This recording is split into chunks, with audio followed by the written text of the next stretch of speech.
Bonjour à tous, je reprends un petit peu les vidéos, je m'étais arrêté un moment parce que je me consacrais à l'écriture donc de mon dictionnaire de l'écriture à l'usage des romanciers, scénaristes et autres bêtes à plumes.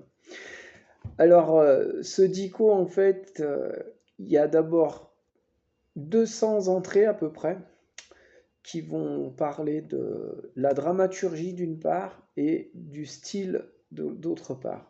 Donc la dramaturgie, c'est tous les nœuds dramatiques, comment on construit son intrigue, et le style, comment on améliore son style, comment on réussit à avoir de l'harmonie, de la fluidité, du vocabulaire. Voilà, ça tourne autour de ça.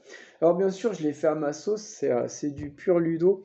Ludo, Stan et Ron d'ailleurs, parce qu'en fait, pour ceux qui ont lu mon roman qui s'appelle donc maintenant Deux cadavres pour une Maserati, j'ai repris mes deux personnages et ils interviennent dans le dictionnaire. Donc, ce dictionnaire, en fait, il est pas à prendre au pied de la lettre. Il y a énormément d'informations. Il est très sérieux, mais il est marrant. Donc, et l'idée, c'est d'apporter des billes, mais pas de bloquer. Parce que j'ai souvent lu des livres sur l'écriture. Alors, on lit le livre sur l'écriture. Si on arrive à le lire jusqu'au bout, déjà, des fois, c'est pas mal. Alors, ça, ce dico, vous allez le lire jusqu'au bout, je pense. C'est un dico, d'habitude un dico, on se plonge dans un dico, puis on va voilà, d'entrée en entrée, puis on lit ce qui nous intéresse. Là, il n'y a pas une dramaturgie, mais presque. Donc on suit en fait, on lit le dico jusqu'au bout en général. Et, euh, et donc quand on lit ces livres sur l'écriture, parfois c'est trop académique et ça peut nous bloquer. Donc ça n'a pas tellement d'intérêt au final. Là, le but, c'est vraiment de prendre plaisir à écrire. Alors, je pense que vous allez voir que j'ai pris du plaisir à écrire ce bouquin et que ça va vous donner l'envie d'écrire. Alors, pour ceux qui écrivent pas, ça va vous donner l'envie d'écrire d'une part et ça va vous donner des billes pour voir la différence, par exemple, entre un auteur et un autre, voir pourquoi est-ce qu'on dit que Racine écrit bien. Il y a, ça vient pas de rien, voilà. Il y a des techniques. Alors, il y a la technique d'une part, et d'autre part, il y a toujours un petit côté artistique qui fait qu'on aura beau avoir la technique irréprochable, on ne sera jamais un La Fontaine ou un Molière, parce que chacun a sa personnalité. Donc j'insiste bien là-dessus tout au long du dico. L'idée, c'est d'acquérir des techniques, d'apprendre en fait comment on structure une intrigue ou comment on améliore son style, mais tout en gardant sa personnalité. Voilà, c'est ça un petit peu l'idée.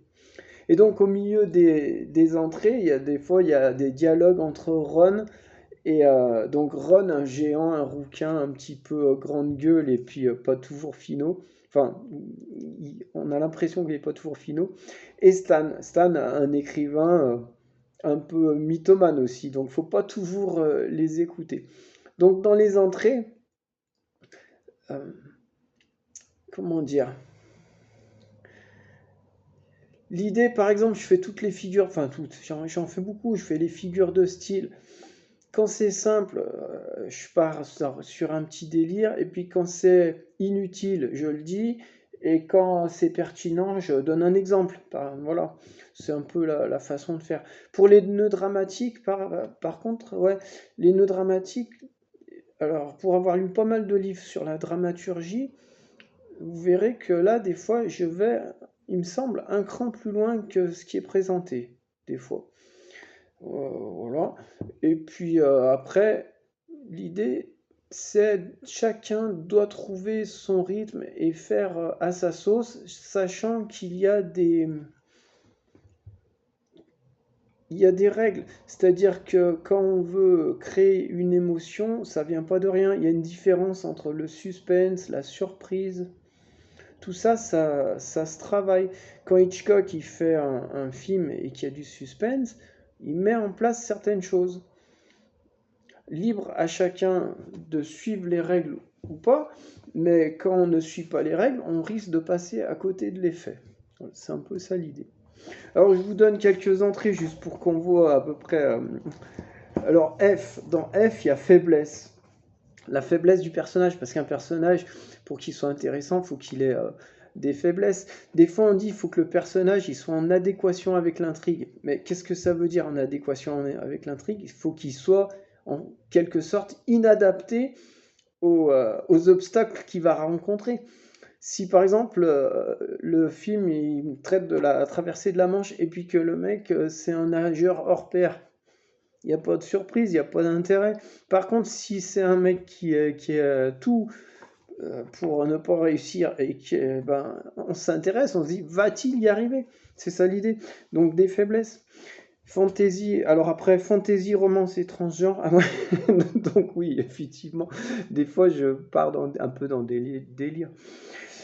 Fantôme, ça concerne les personnages. Effectivement, quand on crée un personnage, il a un passé ce personnage. Donc là, l'entrée c'est fantôme, c'est pour parler de ça. Ensuite, il y a les figures de style. J'ai découpé les figures de style parce qu'il y en a beaucoup, donc les figures d'analogie. Flashback, je parle du flashback. Flash forward, fluidité, là c'est le style, la fluidité. Comment on acquiert la fluidité dans son écriture? Donc toujours dramaturgie ou comment améliorer son style, c'est-à-dire l'écriture en général, pour les romanciers et les scénaristes. Fond du trou, fusil de Tchekhov, voilà, ça c'est toutes les entrées de la lettre F. Après, G par exemple, Genèse et Attrape-Cœur, là je fais une parodie. Des fois il y a des parodies, des fois il y a des citations, des fois les citations elles sont vraies, des fois elles sont usurpées, elles sont fausses. Donc voilà, en fait, il faut pas suivre, il faut pas croire tout ce qui est écrit dans ce bouquin, mais vous allez apprendre des choses, c'est sûr. Vous allez apprendre des tas de trucs. Et surtout, je pense, ça va vous donner le sourire, j'espère, et vous aurez envie d'écrire. Envie d'écrire et envie de lire. Alors, moi, je suis un passionné de Racine et Molière, par exemple. J'espère que ça vous donnera l'envie de lire, notamment Racine et Molière. À un moment, je parle aussi de Madame Bovary. Alors, je me suis plutôt concentré sur la littérature française, pour ce qui est du style, parce que je maîtrise que le français, littérairement parlant. Et, euh, et pour les exemples qui sont sur les nœuds dramatiques, j'ai pris des grands classiques du cinéma, quoi, style Harry Potter ou Titanic, parce que tout le monde les a vus, c'est pas la peine d'aller chercher des films inconnus. J'avais bouquiné un livre sur la dramaturgie. Le gars, il faisait référence à plus de, je sais pas, peut-être 400 films. C'était impossible d'avoir vu tous ces films.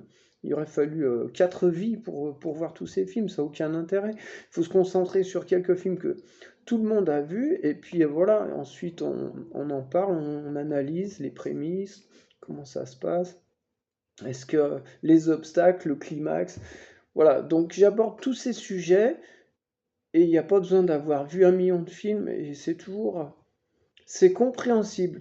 Voilà, c'est toujours compréhensible. Il y a souvent une petite touche d'humour et ça fait avancer le schmilblick. Alors, je rajoute deux petites choses. Parmi les éléments qui ont une très forte corrélation avec l'échec scolaire, il y a le fait d'avoir des livres ou pas à la maison. Si on n'a aucun livre à la maison, très souvent, ça n'augure rien de bon pour les études. Donc, je milite pour la lecture. Tiens, mais là, je vais vous le montrer direct. Faites-les lire de Michel Desmurget. Donc, ça rentre, ce bouquin, ce dico, il rentre en fait dans cet esprit de il faut faire lire les enfants et puis les adultes, mais il faut lire, c'est important, notamment pour la réussite des études. Voilà, ensuite, d'un point de vue de la société, c'est vrai, j'ai fait une intro qui est pas mal. Je me suis inspiré en fait d'un économiste. Il parle de l'économie, moi je transpose ça, je parle de la littérature. Et l'idée c'est de dire que la littérature, ça doit pas être un domaine réservé à certaines personnes. Sinon, on prend le risque de rapidement ne plus vivre en démocratie. Voilà, il faut que la littérature, quelle qu'elle soit, enfin, il faut qu'elle soit libre, il faut qu'on ait accès à tout. Et c'est important si on veut vivre dans un pays en paix. Voilà. Et donc, le dernier point, je terminerai par ça parce que ça va être. Après les vacances, je vais me lancer là-dedans. Je continuerai d'écrire des romans.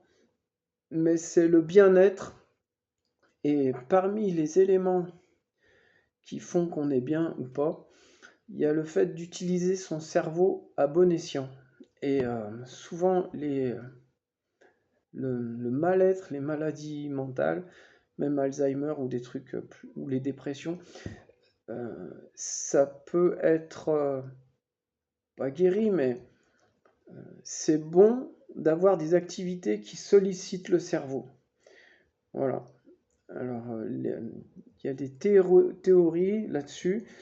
J'en parlerai plus tard. C'est la chaîne, elle va s'orienter un petit peu là-dessus.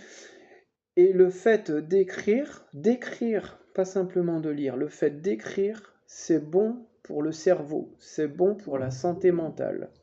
Voilà. Et notamment, le fait, ce livre, en fait, il est rocambolesque un petit peu. Il part un peu dans tous les sens. Il y a plein de styles différents et je teste différents styles. Je fais des tests en fait. Alors, bien sûr, quand vous écrivez votre roman, il doit y avoir une cohérence. Il n'y a pas de cohérence d'écriture dans ce livre parce que justement, je fais des essais. Donc, des fois, et des essais et des parodies. Voilà. Donc, c'est pas un exemple à suivre, c'est un livre qui doit inspirer en fait. Voilà.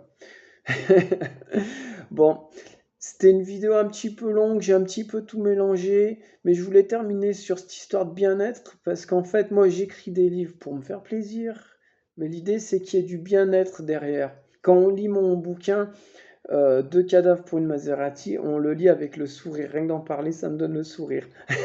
et, euh, et ce bouquin, c'est pareil. Avec ce petit truc en plus que le dico, il va vous pousser à mettre la main à la pâte. Il va vous inciter à écrire. Voilà.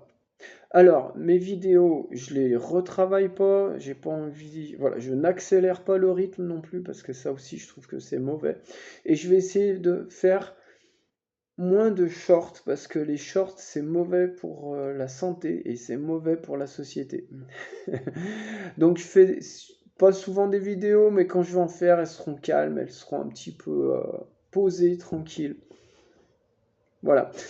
Mettez-moi en commentaire si ça vous motive, tout ce que je dis, si ça vous parle, s'il y a des livres sur l'écriture qui vous ont intéressé. Dernièrement, j'ai lu Save the Cat, que j'ai trouvé pas mal.